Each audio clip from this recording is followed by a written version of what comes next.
भारत से बार बार हार का सामना करने वाला तुर्की एक बार फिर भारत के विरुद्ध आपत्तिजनक कार्रवाई कर रहा है।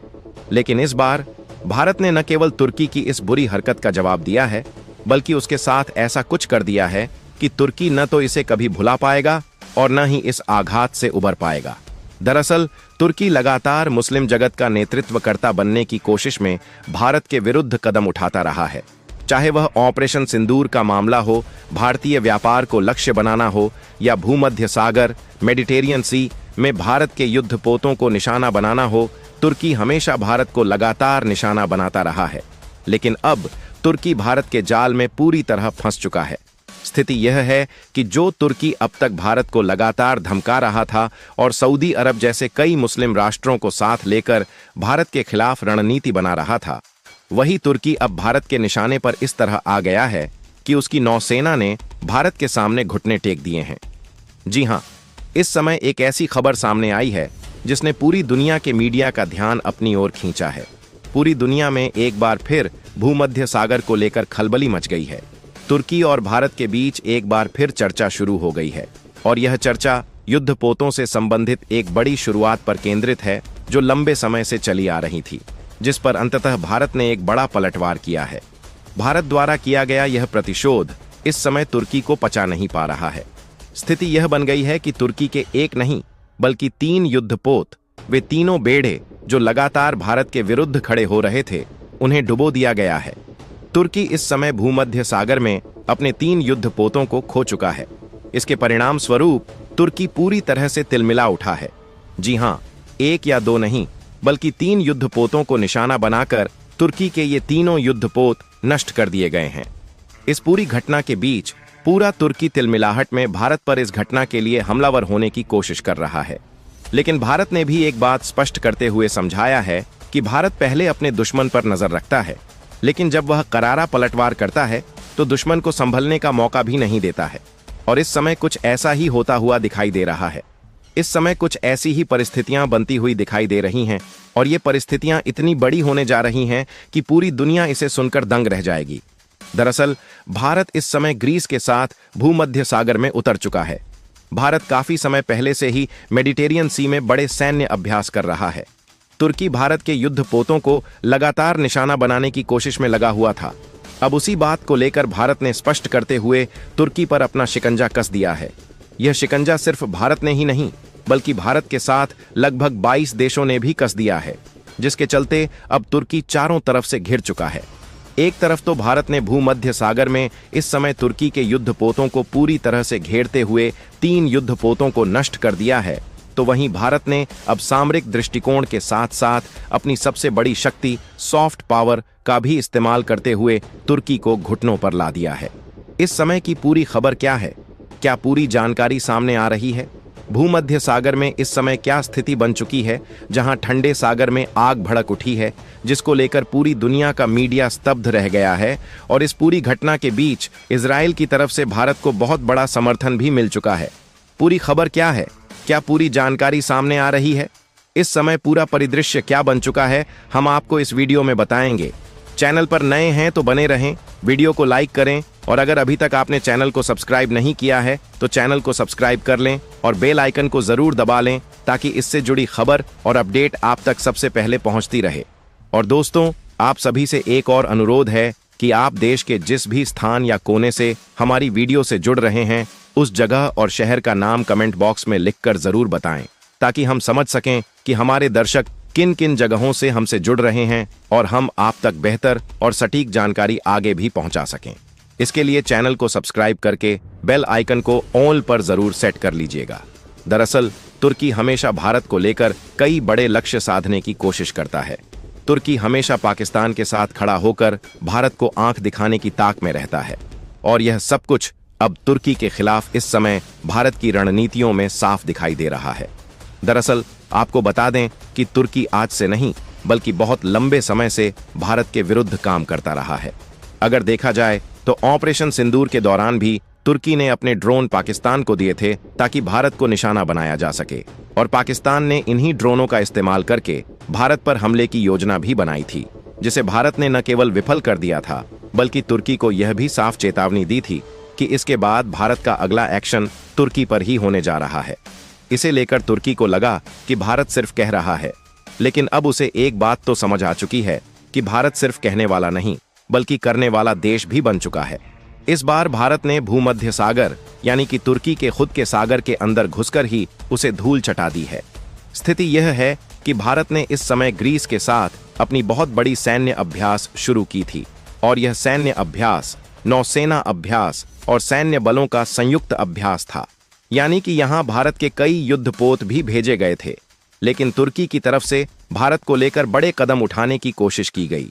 तुर्की को लगा कि भूमध्य सागर में भारत का प्रवेश तुर्की की संप्रभुता को चुनौती दे रहा है। असल में वास्तविकता भी यही है कि तुर्की यह मान रहा था कि भारत के प्रवेश से उसके हालात और ज्यादा खराब हो जाएंगे।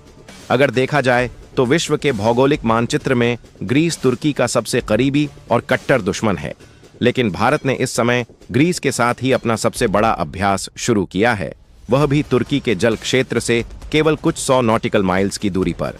यानी कि समुद्र में जो दूरी नापी जाती है वह नॉटिकल माइल्स में होती है और सिर्फ लगभग 150 नॉटिकल माइल्स की दूरी पर भारतीय युद्धपोत पहुंच रहे हैं। और ऐसी स्थिति में तुर्की का तिलमिलाना स्वाभाविक है। लेकिन अब भारत ने स्पष्ट करते हुए कहा है कि भारत सिर्फ अपने अभ्यास के लिए आया है, लेकिन तुर्की को यह बात समझ नहीं आई। तुर्की ने भारतीय नौसेना के जहाजों को निशाना बनाते हुए उन पर लगातार वापस लौटने की धमकी भारत को दे रहा था। तुर्की यह कह रहा था कि अगर भारत अपने युद्धपोतों को वापस नहीं लेता है तो तुर्की अगले कुछ ही घंटों में उन पर बड़ा एक्शन लेने जा रहा है। लेकिन भारत ने फिर भी तुर्की को सिर्फ चेतावनी दी कि भारत अपना अभ्यास करने आया है और ग्रीस के साथ उसके अभ्यास में कोई दखल न दे तो ही बेहतर होगा। लेकिन शायद यह बात तुर्की को देर से समझ आई। तब तक भारत की तरफ से बड़ा एक्शन लिया गया।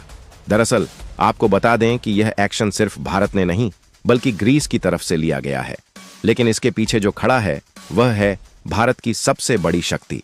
जी हां, भारत की सामरिक ताकत इसके सबसे पीछे खड़ी थी। तुर्की के 3 जहाजों को इस समय नष्ट कर दिया गया है। ये जहाज भूमध्य सागर में भारतीय युद्धपोतों के बहुत करीब थे, लेकिन भारत ने साफ करते हुए कहा कि तुर्की को अपने युद्धपोत पीछे ले लेने चाहिए।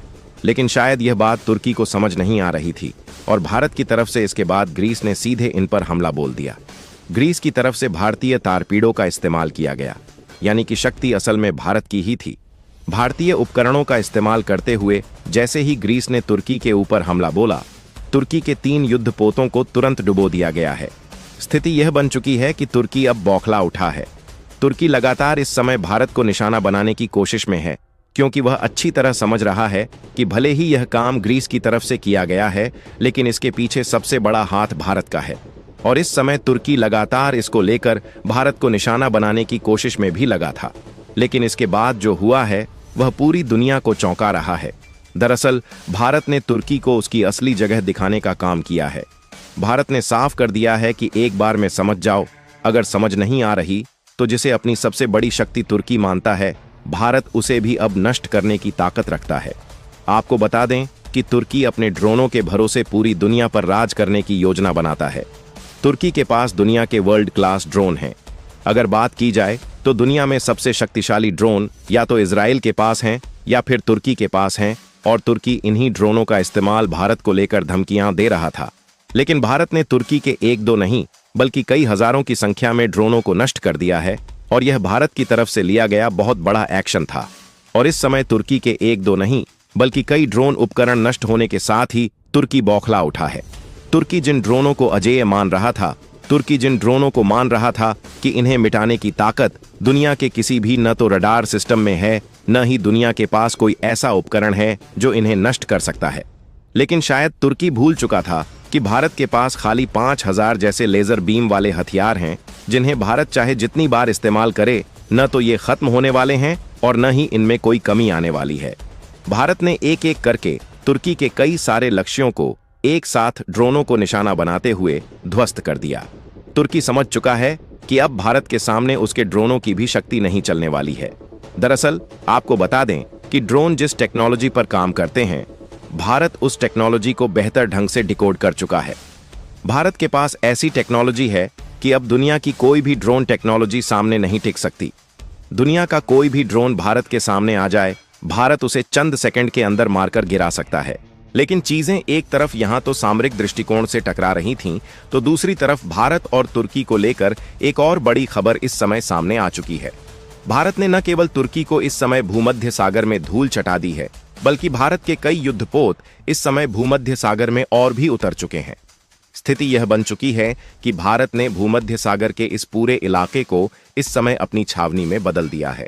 भारत के वे युद्धपोत जिन्हें भारत की सबसे बड़ी शक्ति माना जाता है, वे इस समय भूमध्य सागर में पहुंच चुके हैं।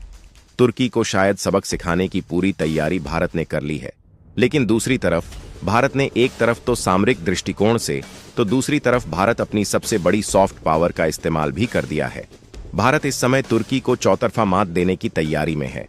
भारत ने न केवल तुर्की को उसके सबसे शक्तिशाली समूह से बाहर कर दिया है, बल्कि भारत ने अब तुर्की को ऐसी स्थिति में पहुंचा दिया है जिस तेल पर तुर्की बहुत इतराता था, जिस तेल को लेकर तुर्की यह मान रहा था कि उसकी तेल की आपूर्ति पूरी दुनिया में कभी भी बंद नहीं होगी और उसका फायदा और उसकी वृद्धि हमेशा आगे बढ़ती रहेगी। भारत ने एक वार करके तुर्की को सबसे बड़े ओआईसी तेल समूह से ही बाहर कर दिया है। जी हां, यह एक ऐसा समूह है जो क्रूड ऑयल बेचने वाले देशों का सबसे बड़ा समूह माना जाता है। आपको बता दें कि इस समूह के अंतर्गत उन देशों को शामिल किया जाता है जो क्रूड ऑयल का उत्पादन करते हैं, और यही देश मिलकर क्रूड ऑयल की कीमतें तय करते हैं, और इस समूह के जरिए ही दुनिया के कई देशों को उस उत्पादक देश के क्रूड ऑयल की आपूर्ति की जाती है। लेकिन अब भारत के एक इशारे पर तुर्की को ओआईसी से बाहर कर दिया गया है। स्थिति यह बन चुकी है कि तुर्की को अब ओआईसी से बाहर करने के साथ ही तुर्की के लिए सबसे बड़ा तेल बाजार बंद होता हुआ नजर आ रहा है। यानी कि अगर अब तुर्की को अपने क्रूड ऑयल की आपूर्ति चालू रखनी है, तो उसे व्यक्तिगत रूप से हर एक देश के साथ अपने संबंधों को बेहतर करना होगा। लेकिन तब तक तुर्की के लिए सारे रास्ते बंद हो चुके हैं। स्थिति यह बन चुकी है कि तुर्की जो अब तक भुखमरी की स्थिति में नहीं था, लेकिन अब भारत के एक एक्शन से उसके राशन पानी तक बंद होने की नौबत आ चुकी है। स्थिति यह बन चुकी है कि कई देश, लगभग 22 देशों ने तुर्की के साथ अपने संबंधों को यूएसएससी में ही तोड़ते हुए नजर आ रहे हैं।